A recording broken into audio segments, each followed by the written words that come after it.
July 5, 1943, 04:30 hours. The dew-soaked fields northwest of Belgorod on the southern face of the Kursk salient.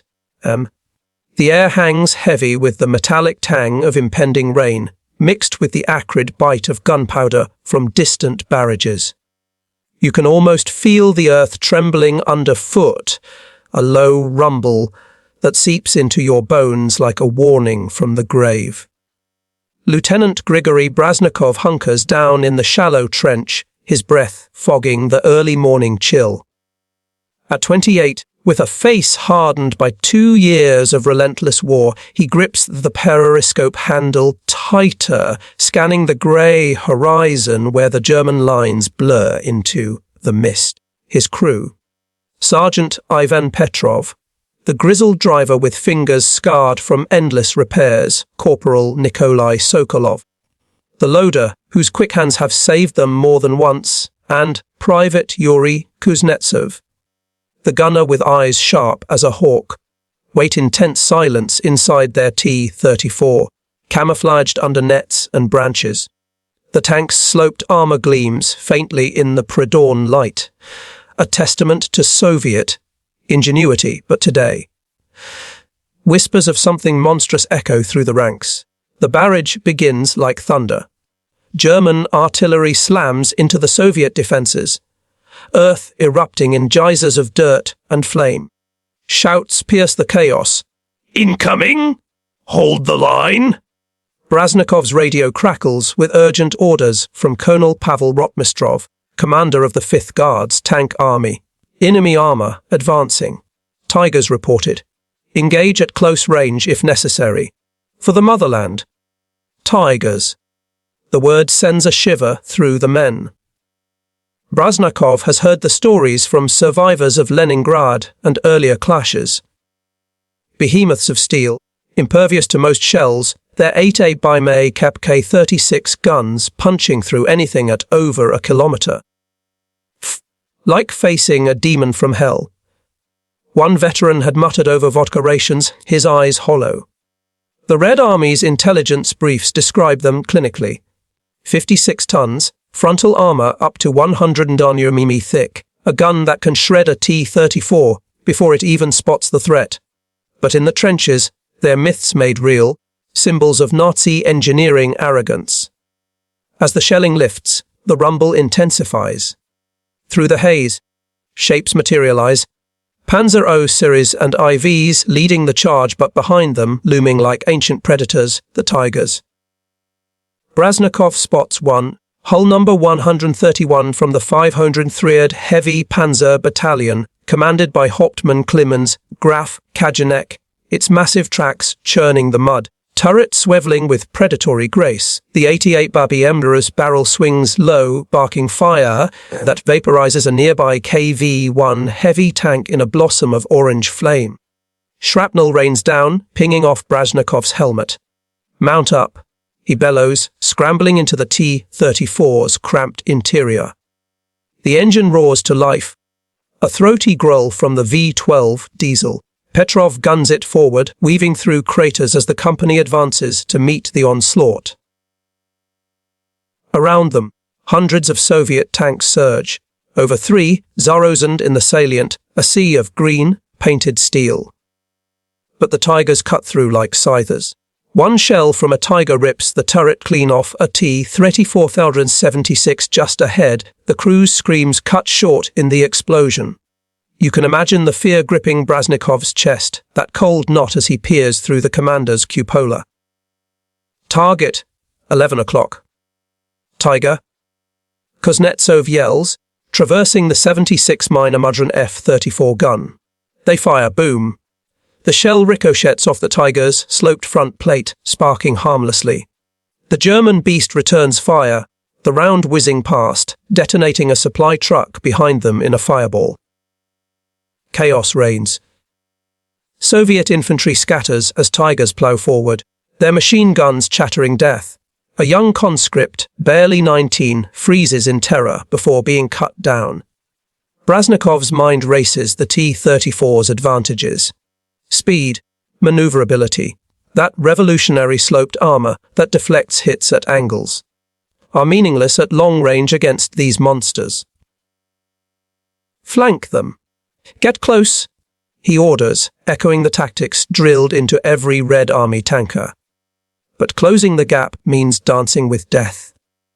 In the distance, more Tigers emerge, units from the Leibstandarte SS Adolf Hitler Division, including the infamous company led by SS Untersturf Herr Michael Wittmann, whose reputation as a panzer ace is already whispered in fear. Wittmann's Tiger, Hull 005, destroys 2 T-34s in quick succession. It's gunner precise, loader efficient. The Soviets fire back desperately, but shells bounce or fail to penetrate. One lucky hit immobilizes a Tiger's track, but the crew fights on, turning it into a pillbox. Brazhnikov's tank jinks left, avoiding a crater. Load AP. Sokolov slams a high-velocity armor, piercing round into the breach. Kuznetsov aims for the side. Crack. The shell strikes true, but only dents the Tiger's 18 mm side armor. The German turret swings toward them. The 8A bumpy mibe zeroing in. Time slows. Is this the end? But then, a revelation stirs in the smoke. The Tigers are few. Only about 200 in the entire German force at Kursk, mechanical divers prone to breakdowns, guzzling fuel like thirsty giants. The T-34s. Thousands, rolling off factories in waves, simple, reliable, outnumbering the enemy 3-1. Brazhnikov spots an opening. A muddy ravine where mobility could turn the tide. As the sun crests the horizon, painting the battlefield in blood, red hues. The first wave clashes. Explosions rock the earth. Tanks burn like torches. Brazhnikov's crew scores a hit on a Panzer Ardeffe, watching it brew up in flames. But the Tigers press on unstoppable. Or are they? What if the Red Army's numbers could overwhelm even these iron beasts? The thought flickers as another shell whistles by. The shell from Wittmann's Tiger screams overhead, detonating just meters behind Brazhnikov's T-34, showering the hull with clods of earth. Petrov floors the accelerator, the tank's wide tracks biting into the soft soil, propelling them into the ravine. Evade! Evade! Brazhnikov shouts, his voice raw over the engine's din. The T-34 dips low, hull scraping rocks, as another 80A Bebe Mebe round impacts where they were seconds ago, blasting a crater into the field. Around them, the Battle of Kursk erupts into full fury. The largest tank engagement in history, over 6,000 armoured vehicles locked in a deadly embrace across 150 miles of front. Operation Citadel, Hitler's desperate gamble to pinch off the Soviet salient, pits the Wehrmacht's elite panzer divisions against Zhukov's deeply echeloned defences. But in this sector, near Prokhorovka, it's the 5th Guards tank army clashing with the Secure SS Panzer Corps. Tigers lead the German spearhead. Their commanders like Obersturmpf O'Hara, Joachim Paper pushing forward with fanatical zeal, but the Soviets have prepared. Brazhnikov's radio buzzes with reports. Tiger down! Flanked and hit in the rear! It's true. The first cracks appear. A platoon of T-34s from the 18th Tank Corps maneuvers through a wheat field, using the terrain like a shield. Captain Sergei Ivanov, leading the charge, spots a Tiger bogged down in mud, its massive weight a curse on the rain-soaked ground. Close in, under 500 meters, he orders. The T-34's Christie suspension eats up the distance, speed hitting 55 km/h. While the Tiger struggles to traverse its turret fast enough, you feel the shift, that electric moment. When fear morphs into resolve, Ivanov's gunner fires point blank, boom. The 76 Babinumjan round punches through the Tiger's thinner rear armor, 62-900 vulnerable compared to the front's impenetrable slab. Smoke billows from the engine compartment. The German crew bails out, scrambling for cover as coaxial machine guns rake the ground. Cheers erupt over the intercom. One less beast! But it's no fluke. Soviet doctrine emphasizes mass and mobility ram tactics, if needed, swarming the enemy like wolves on a bear. Elsewhere, Rotmistrov's tanks exploit the Tiger's flaws. These German heavies, products of Porsche and Henschel engineering, are marvels but fragile. Transmissions fail under stress, fuel consumption drains reserves after mere hours of combat. At Kursk, only 146 Tigers are operational, scattered among divisions, while the Red Army fields over 400 T-34s in the southern sector alone. Production lines in Chelyabinsk and Nizhny Tagil churn them out at 1,000 per month, each one a symbol of Stalin's industrial mighty. Simple Christie tracks, diesel engines resistant to fire, sloped armor that glances blows like a boxer's dodge. A Tiger from the Das Reich division, under SS Hauptsturmf Herr Heinrich Kling, destroys 3 T-34s in a blistering exchange, its optics superior, gun stabilized for accuracy on the move. But then, isolation bites. Surrounded by a dozen Soviets, Kling's tank takes hits from multiple angles.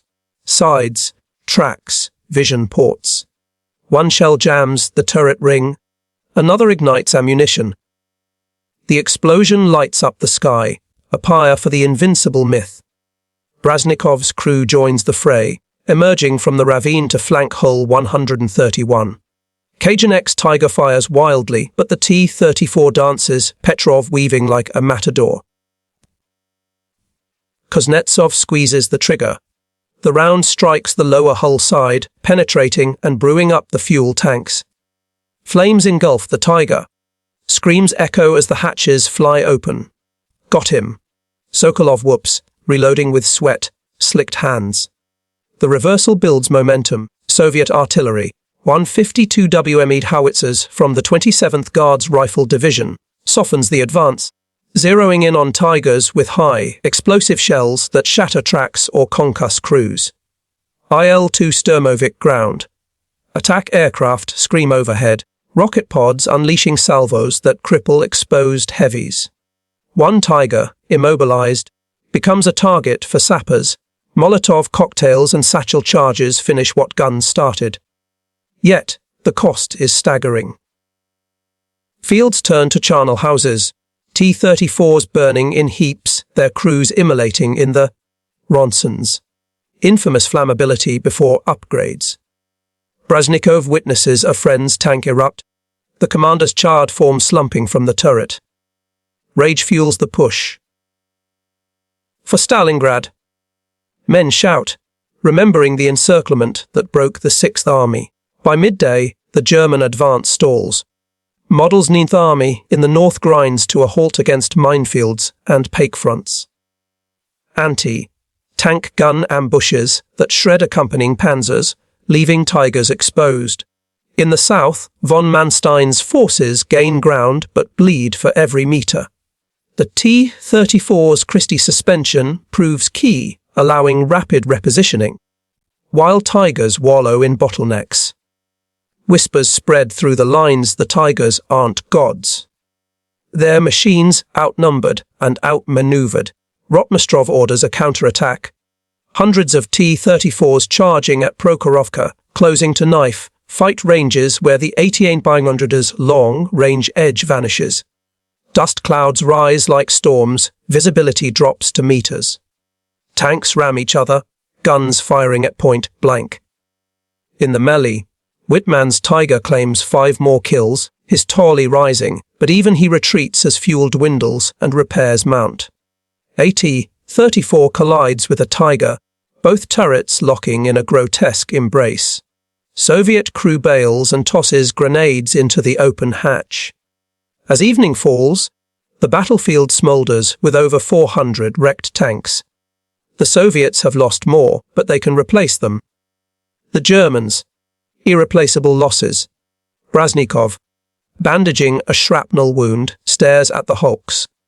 The fear is gone, replaced by grim satisfaction. But the battle rages on.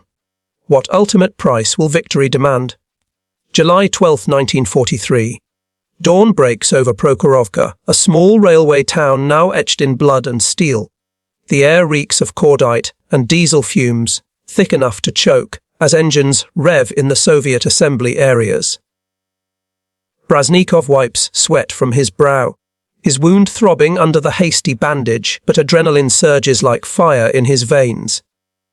Rotmistrov's orders crackle over the radio. "All units, advance!" Crush the fascist beasts. The 5th Guards tank army, nearly 600 tanks, mostly T-34s, forms up in waves, a green avalanche ready to roll. You can hear the collective roar, feel the ground quake as throttles open wide.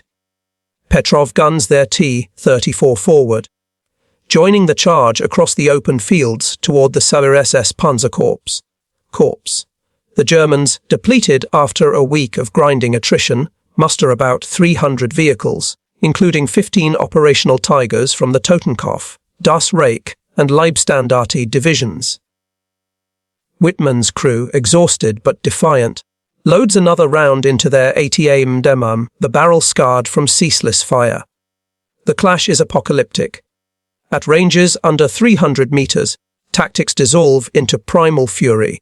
T-34s swarm like hornets, exploiting their 34-degree sloped glacis plates that deflect hits which would pulverize flat armor.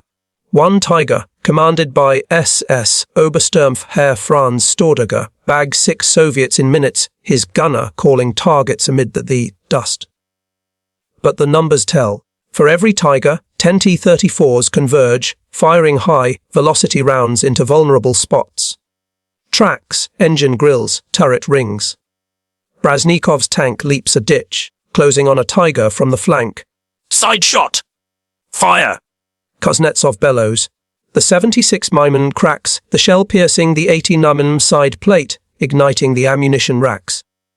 The Tiger erupts in a column of flame, its crew silhouettes against the inferno before vanishing. Cheers mix with the cacophony. Machine guns stutter. Tracks clank, explosions thump like heartbeats. Rotmistrov watches from his command post, a dugout buzzing with maps and runners. His strategy. Deep battle doctrine, layers of defense followed by massive counterstrikes. The T-34's design shines here. Christie suspension for speed, wide tracks for traction in the mud that bogs Tigers down. Mass production means crews are expendable, but tanks aren't. Ural factories spit out hulls faster than Germans can destroy them. Push them back to Berlin, a political commissar shouts, waving a Nagant revolver. In the maelstrom, ramming becomes weapon. A T-34 from the 29th Tank Corps collides with a Tiger, hulls grinding in sparks. The Soviet driver reverses, then charges again, jamming the German's turret. Grenades follow through vision slits. Boom. Elsewhere, Paper's Panthers, sleeker cousins to Tigers, fall to enfilade fire, their long 75 Munuden guns outmaneuvered in the close quarters brawl. Losses mount horrifically. Soviet tanks brew up from penetrating hits, crews burning alive in the confined spaces. Sokolov loads frantically, his arms aching, as shrapnel pings the hull like hail. Another one, 2 o'clock. They dodge, fire, hit a Tiger's track, immobilizing it. Infantry swarms the stricken beast, prying hatches with bayonets, finishing the job with anti-tank rifles. The Tiger's aura shatters. Mechanical failures compound the chaos. Overheated engines seize, final drives snap under the strain. Only 42 Tigers started Citadel by Prokhorovka. Breakdowns and battle whittle them to a handful. Whitman, the ace, destroys 8 more T-34s, his Tiger a fortress on wheels, but even he pulls back, low on ammo, crew spent. We can't hold. A German radio transmission intercepts, panic edging the voice. By afternoon, the field is a graveyard. Over 700 tanks wrecked in a single day, smoke blotting the sun. The Soviets claim victory, though at Pyrrhic cost. 400 lost versus German 80. But strategic depth prevails. Zhukov's reserves pour in, while Hitler's panzers bleed out. Brazhnikov's T-34 halts amid the debris, engine idling, crew gasping for air. "We did it," Yuri mutters, staring at a gutted Tiger, its swastika flag tattered. The reversal is complete from terror to triumph. The T-34's agility and numbers eclipse the Tiger's brute force. But as night falls, artillery duels resume, hinting at broader offensives. What legacy will this forge in the annals of war? July 16, 1943. The guns fall silent over the Kursk salient, or as silent as a battlefield ever gets. Sporadic pops of small arms, the groan of wounded men, the crackle of dying fires. Brazhnikov slumps against his T-34's turret, the metal warm from the sun and lingering heat of battle. His crew shares a canteen of water, faces smeared with grime and triumph. Prokhorovka's fields stretch out like a tapestry of ruins, twisted hulks of Tigers, and T-34s intermingled, smoke curling from breached hulls, the acrid stench of burnt rubber, and flesh hanging in the air like a shroud. Hitler calls off Citadel, his vaunted summer offensive crumbling under Soviet resilience. The Wehrmacht retreats, leaving behind 54 Zarozen dead, 323 tanks destroyed, including 42 Tigers. Irreplaceable Titans now scrap. Soviet losses dwarf them, over 177,000 casualties, 600 tanks gone. But Stalin's factories hum. New T-34 variants already rolling out, upgunned with 85 mm cannons to match the 88 mm threat head-on. Rotmistrov's army, bloodied but unbroken, pivots to counter-offensives Operation Kutuzov in the north, Rumiantsev in the south, reclaiming Oral and Belgorod in weeks. You sense the pivot in history's wheel, that inexorable turn from German initiative to Soviet dominance. The Tiger, once a spectre haunting Red Army dreams, becomes a cautionary tale. Its debut at Leningrad in 1942 shocked survivors. Shells bouncing like pebbles, the 88 mm's flat trajectory eviscerating columns from afar. But Kursk exposes the flaws over-engineered complexity, with interleaved road wheels prone to jamming in mud, a thirst for 700 litres of fuel per 100 kilometers that strains logistics. Only 355 Tigers produced throughout the war versus 55 Zarozen T-34s, quantity as quality.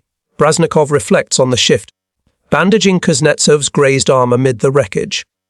They built monsters, he says, nodding at a gutted Tiger, its Zimmerit anti-magnetic coating cracked like eggshell. We built an army. Stories circulate how T-34 crews learned to hug the enemy, closing to 100 meters where sloped armor and quick traverses negated the Tiger's edge. Ramming tactics, born of desperation, become legend. One account tells of Lieutenant Vladimir Bokovsky's tank colliding with a Tiger, both crews fighting hand atop the locked hulls. The lesson reverberates through armored doctrine. German commanders like Guderian lament the dilution of panzer forces, Tigers siphoned into independent battalions rather than integrated. Whitman, surviving Kursk with 30 kills, rises to fame at Villars, Bocage in Normandy, but even he falls to Allied fire in 1944, his Tiger vulnerable to swarms. The Red Army evolves Su-152 Zveroboy tank destroyers with 152 mm guns, earn the nickname Beast Killer for shredding Tigers at range. In the West, Allies take note. Sherman tanks, outgunned by Tigers in Tunisia, adapt Firefly variants with 17-pounder guns. But Kursk's true legacy is tactical mobility over mass, numbers over perfection. The T-34's design, initiated by Mikhail Koshkin, who died testing it in 1940, proves visionary. Sloped armor increases effective thickness by 50%. Diesel engines reduce fire risk. Wide tracks conquer terrain that mires heavies. As Brazhnikov's unit rolls east, liberating Kharkov by August, the fear of Tigers fades into folklore. Veterans share tales around campfires. Remember the beasts. We tamed them. The reversal at Kursk marks the Eastern Front's turning point. No more major German offensives, only retreats to Berlin. Over 70% of Wehrmacht armor losses occur here, gutting Hitler's war machine. Yet, the human cost lingers. Sokolov stares at a photo of his family, wondering if victory justifies the pyres of steel and bone. The war grinds on, but Kursk's echo shapes every clash in the bocage of Normandy. The forests of the Ardennes, even modern battlefields where drones and missiles echo the swarm tactics of T-34s. What if this lesson, forged in fire, could have altered the war's course earlier? The thought haunts the survivors as they press onward. The rumble of engines a promise of retribution. Years pass, but the scars of Kursk remain etched in the earth and in memory. By 1944, Brazhnikov, now captain, leads a battalion of upgraded T-34s 85s across the Dnieper, their 85 by Remin ZS-53 guns barking defiance at retreating Panthers and Tigers. The fear that once gripped him like icy fingers has thawed into calculated respect. No, your enemy, outthink the machine. Whitman's legend ends in Normandy, his Tiger ambushed by British Shermans, a poetic echo of Kursk's swarms. The Eastern Front devours the Wehrmacht T-34s, spearheading drives to Berlin, where the final Tigers defend the Reichstag in vain. You can picture the post-war analysis rooms, dim, lit with cigarette smoke, where generals pore over maps and after-action reports. Kursk becomes the textbook case, the Tiger Eye. With its Maybach HL-230 engine and Schachtelhoff-work suspension, a pinnacle of precision engineering, yet undone by its own sophistication. Breakdown rates soared, up to 50% in rough terrain, while the T-34's V2 diesel purred reliably, repairable with basic tools in the field. Soviet losses at Kursk totaled 160-14 tanks, but replacements arrived by trainloads. Germany's 252 destroyed heavies crippled their panzer arm irreparably. The reversal inspires global doctrine. In Korea, T-34s clash with American M46 patterns, proving the value of massed, mobile armor. Vietnam's jungles favor lighter tanks, but the lesson lingers by quantity. Adaptability trump isolated superiority. Even in the Cold War, NATO planners obsess over Soviet hordes, designing the M60 and Leopard to counter T-55 evolutions of the T-34 lineage. Israeli forces in the six-day war swarm Egyptian T-34s with Centurions, flipping the script but honoring the tactic. Brazhnikov, surviving the war with medals pinned to his chest, recounts the tale to young recruits in the 1950s. The Tiger roared. He says, voice gravelly with age, but we were the storm. Museums preserve the relics, a Tiger Eye at Bovington, its armor-pitted T-34s in Kubinka, symbols of endurance. Documentaries and games immortalize the duel.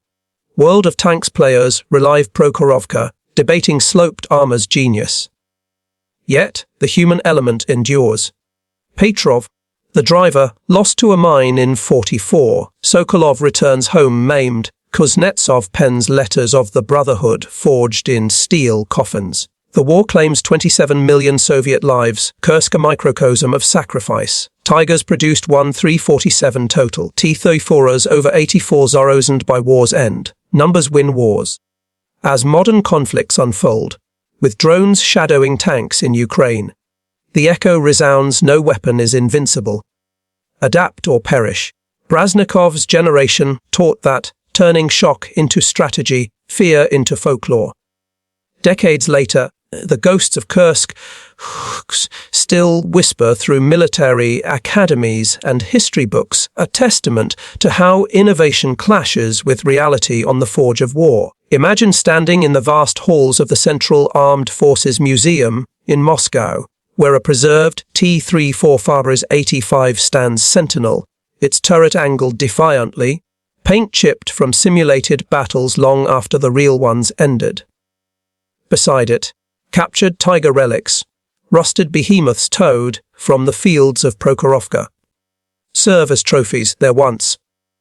Terrifying forms now educational props. Veterans like Brazhnikov, if he were alive today, might point to the sloped hull and say, "This is what turned the tide." Not just steel, but spirit. The Tiger's legacy is one of awe mixed with irony. Designed in haste after encounters with KV-1s and T-34s in 1941, Ferdinand Porsche's prototype promised invincibility, a 80A Barbieri gun derived from the Flak 36 anti-aircraft cannon, capable of penetrating 179 mm of armor at 100,000 meters. Its interleaved wheels distributed weight, but in Russia's Rasputitsa, the mud season, they clogged like arteries in a heart attack. Fuel efficiency abysmal at 1.5 liters per kilometer off-road, limiting operational range to 100 km before refueling. Production peaked at 50 per month, hampered by Allied bombing and resource shortages, while the T-34's assembly lines, relocated to the Urals beyond Luftwaffe reach, averaged 300 monthly by 1943. You feel the weight of those numbers, the inexorable math of total war. At Kursk, the Germans committed to 928 tanks, Soviets 7,360. The Tiger's kill ratio was staggering, 10-1 in some engagements, but attrition favored the defender. Post-battle autopsies revealed vulnerabilities. Side armor penetrable by 76 be redundant at 500 meters, engine compartments flammable under sustained fire. Soviet engineers iterated rapidly. By 1944, the T-34 85's gun matched the Tiger's ballistics, while IS-2 heavies with 1.2 double-intermurals cannons outright overpowered them. The human stories add depth to the steel. Michael Wittmann's exploits, 138 tanks destroyed before his death, immortalized him as the Black Baron. But survivors like SS veteran Otto Karius critique the Tiger's maintenance nightmares in Memoirs, a workshop on tracks. On the Soviet side, heroes emerge. Dmitry Lavrinenko, with 52 kills in a T-34 before Kursk, embodied the underdog's grit. Women tankers, like Maria Oktyabrskaya, who funded her own T-34 named Fighting Girlfriend. After her husband's death, charged into legend, ramming enemies in vengeance. Kursk's influence ripples into pop culture. Films like Fury romanticize tank duels, while documentaries on the History Channel dissect the tactics. Pakefront ambushes where concealed 45 Damanrev and 76 Barmanas guns lured Tigers into kill zones. Video games simulate the chaos. Players in War Thunder flank Tigers with T-34s, learning the same lessons Brazhnikov did. Even modern armor draws from it. The Abrams composite armor echoes sloping principles, while Russian T-90s prioritize mobility over mass. But beneath the glory, the toll endures. Over 8,000 tanks lost at Kursk, each a coffin for crews. Brazhnikov's imagined post-war life, perhaps teaching at a military school, scarred but sage, mirrors real veterans like Guards Captain Alexandra Burda, who destroyed 5 Tigers in one day. Their tales remind us war is not machines, but men. The reversal from shock to supremacy wasn't shock, just tactical. It was psychological, breaking the Wehrmacht's morale as Bagration offensives followed, liberating Belarus with T-34 waves. As the Cold War dawned, the T-34 became an export icon, arming conflicts from Korea to the Middle East. Its design influencing the T-54-55 series that outnumbered NATO forces 3-1. Tigers, scrapped or museum pieces. Their myth larger than their impact, fewer than 500 saw Eastern Front action. The lesson: superiority is fleeting, adaptation eternal. In today's asymmetric wars, where tanks face drones and missiles, Kursk's echo warns no beast is untouchable. What new reversals await in the shadows of future battlefields? Fast forward to the 21st century, where the thunder of tracks echoes anew in contested lands, and the lessons of Kursk refuse to fade into dusty archives. Picture the frozen steppes of Ukraine in 2022, T-72s, descendants of the T-34 lineage, rumbling through snow-dusted fields, facing off against captured Russian armor in a conflict that resurrects WWII ghosts.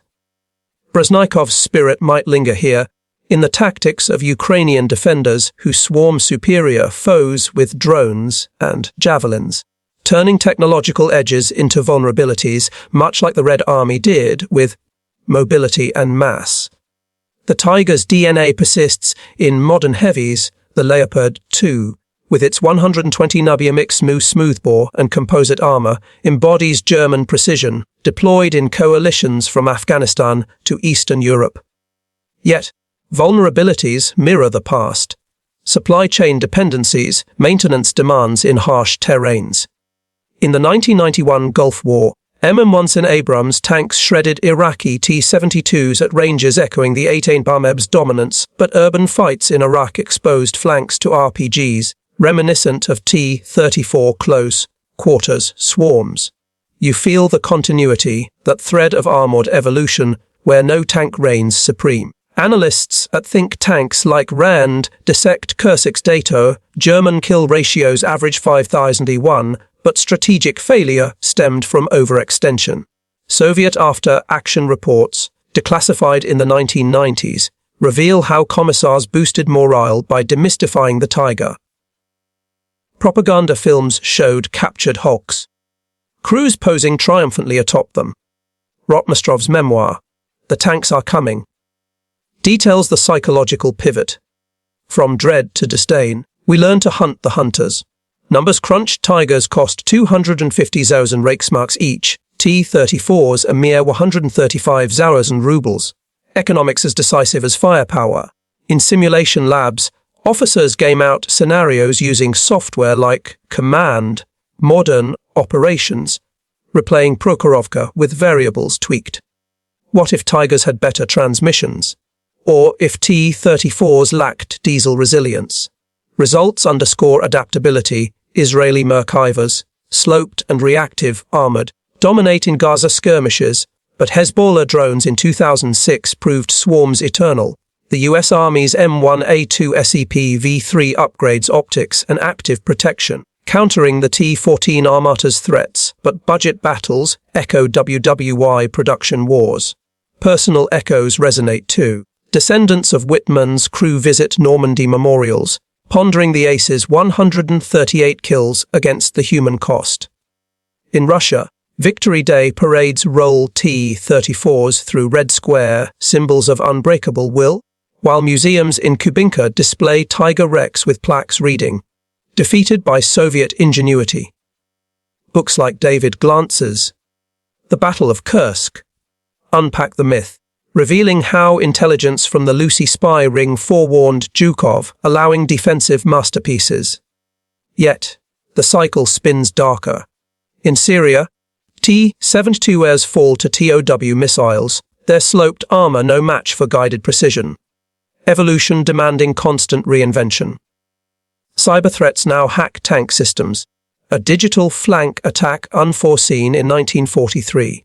Climate change alters battlefields, mud seasons lengthening as in Rasputitsa, bogging heavies anew.